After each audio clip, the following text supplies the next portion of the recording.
Hare Krishna. Thank you, Kshudi Prabhu,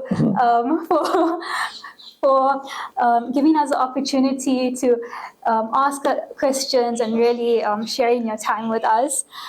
So today, we're very lucky to have Kshudi Prabhu with us. He is the first devotee who came and arrived in South Africa and really close to all the South Africans with regards to how grateful we are that you basically helped establish Krishna consciousness in South Africa. And you only came to South Africa when you were 19 years old, so you were very young. Yeah, it was 5.5 back. 5.5 back? Yeah, 5.5 decades. Oh, 5.5 decades back. Yeah, so we can really pull so much inspiration from you. And this year actually marks the 50th year that Srila Prabhupada arrived in South Africa. So we actually have themes allocated per month to help us reflect on how grateful we are to Srila Prabhupada. So this month's theme, February's theme, is building the foundations of faith. So how did Srila Prabhupada build your foundation of faith?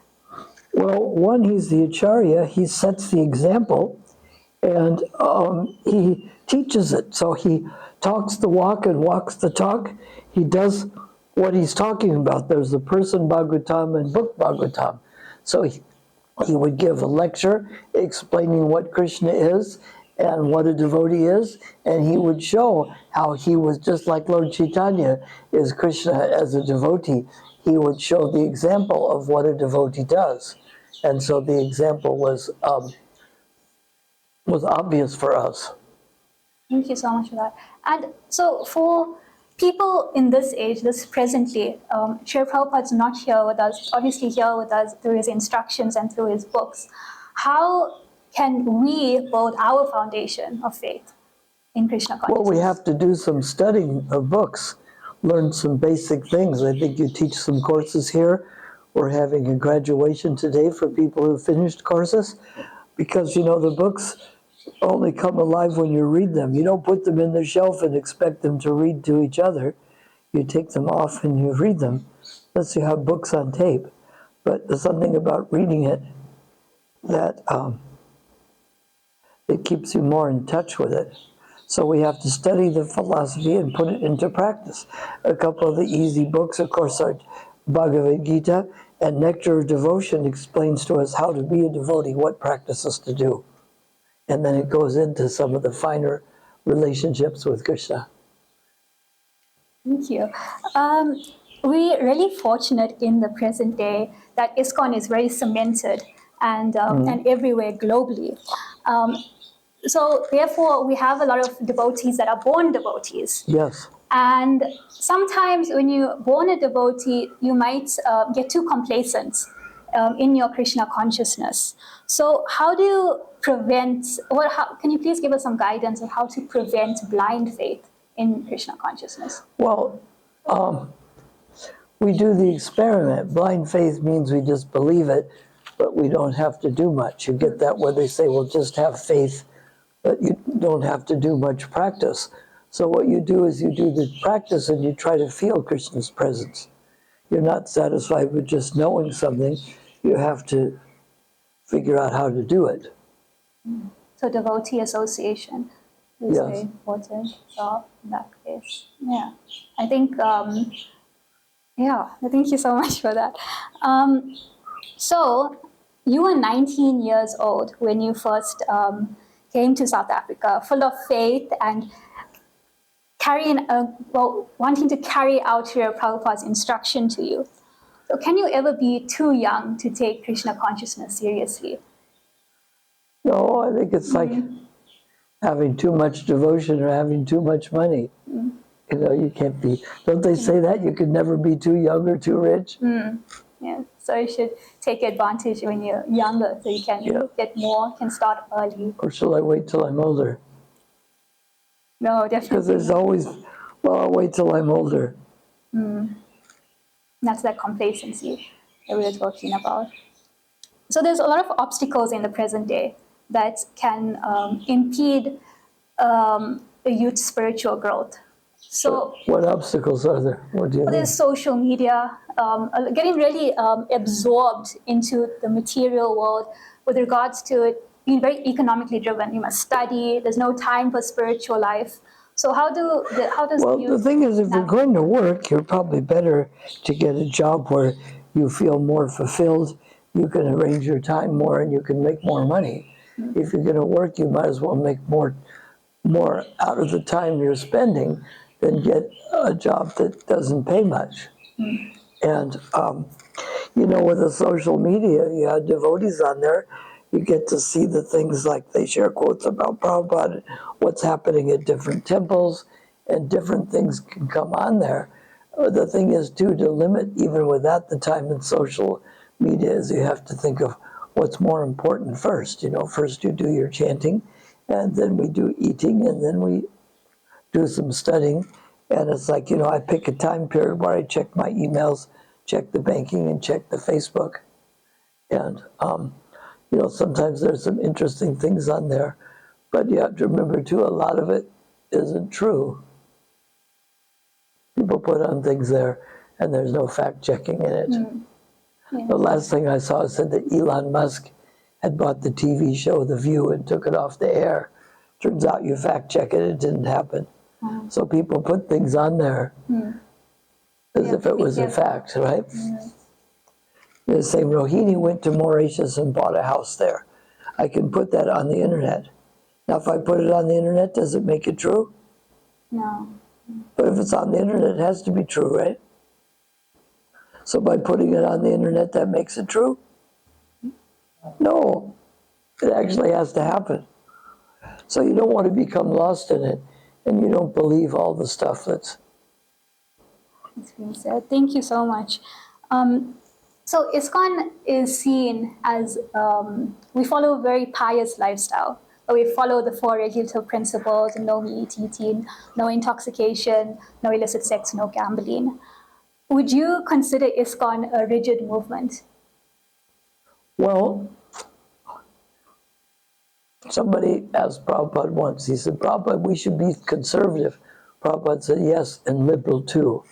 Because you notice you go to many churches, they try to drop the standard. You don't have to be vegetarian, you can take intoxication, but everybody has to come every Sunday.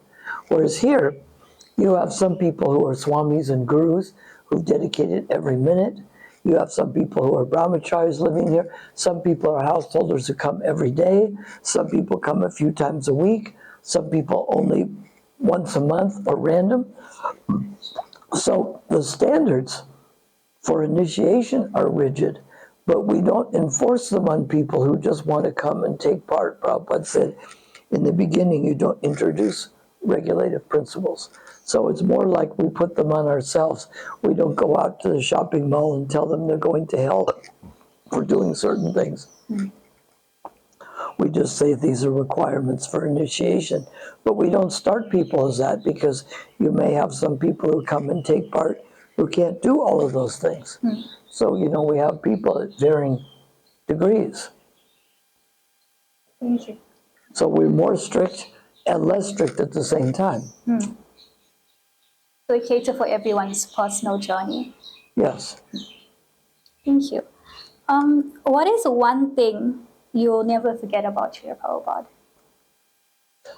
How much he was concerned that I was in South Africa alone, and how he'd ask different people to come, and problems happened. He kept asking, even though he was busy traveling and preaching, managing the society and translating books. He asked Brahmananda, who came right away from East Africa, but they wouldn't let him in because he brought Africans with him. He sent Duradarshan, but Duradarshan says hard to find, means hard to find, so he disappeared quickly, and eventually he said that Pushta Krishna Swami was coming.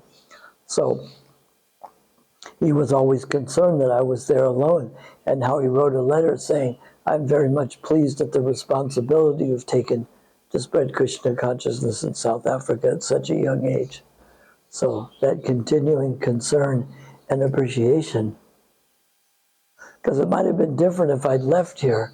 There was an urgency to have people come help me. But if I was here alone, well, you can do it next month, next year, 10 years. And they think both the Swami left and the Brahmachari, people may not want to come. So I couldn't just leave. Because then what would happen to the books? And the next people would get a harder start. I wanted to make sure that if the government caught up with me, that they had, instead of having a book debt, that they had the books that were paid for, and that they had contacts of people and a vehicle and some places to do programs and things that would be an asset, not that they had to start over with it being more difficult. Thank you for that. All right. Srila Prabhupada is really an ocean of mercy. Do you think that 50 years have passed and you have to sit and really reflect on what if Srila Prabhupada didn't want to establish a temple in South Africa? And what if you didn't come with all your faith, enthusiasm, and drive as a 19-year-old to South Africa? So can you please give some guidance to the South African youth on what they should do and what they should reflect on this year to really show their gratitude to Srila Prabhupada? Well, we don't take it for granted that those things are there. I think, oh, you know, you can go down to the temple. Like people ask when I tell them I was sent here to start a temple, they said, did you go to Sri Sri Radha Radhanath? I said, no, I came to plant the seeds of people getting interested in Krishna consciousness and them developing a temple.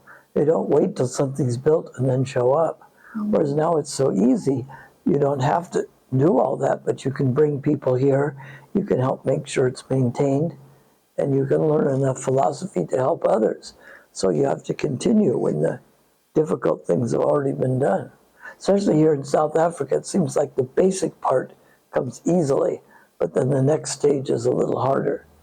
So people want to do the convenient part and sort of let the rest go. And we need to move to the next stage, do a little more. Thank you. Is there anything you would like to say?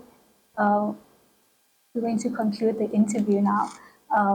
But anything else you would like to say to share with the youth or share to South Africa about this year and how we're going to move forward? We have to bring people of all races somehow. We can't think, you know, we have people like John is here. He's from the Hammanskraal area near Pretoria. And, you know, but we don't have as many white people or African people involved. Indians are only like 2% of the population, but they must be 95% of temples, right? Yes. How many Europeans are here? How many whites are here? Myself, Ramanujacharya, Bhakti Chaitanya Swami. All the whites here are Prabhupada disciples, aren't they? There's Madhurya Kandambini, Mataji as Yeah, well. Madhuri Kadamini. So that's 4. Anybody else? Not sure what else. No one coming to mind. Not that comes regularly. There's a few that come. Sean comes to the Westfield Namhata, Yes, Sean. and Brandon comes, and sometimes another one, Quentin, comes here. He's been coming since Rath Yatra, Yes. but you don't seem to have many. You know, sometimes the people too, they sort of stick to their own neighborhoods. The Africans stay in African neighborhood, and the whites are even more that way. They don't go certain places. You know, if it's outside of Mflinga and Durban North, they quite often don't go. That's why sometimes they go down to the yoga studio and go. I notice you don't see John here much, or Brandon doesn't come. They don't come to the Indian township, right? No, I don't see them. Although it's not really dangerous to get here, is it? No, not necessarily. Not necessarily. But they're really particular. You don't want to drive through certain areas. Yes. Like they don't want to drive through Shallcross. And you have to sort of come right by it. Yes, that's true. And they're told to stay away from there, aren't they? Yes. When they look at dangerous places, doesn't that come up top high on the list? I'm not sure, but it is dangerous. Yeah. Yeah. You don't have a list of what's dangerous? I think sometimes we just have in our head, okay, we should avoid this area. just have a feeling. Which area you avoid? Ooh.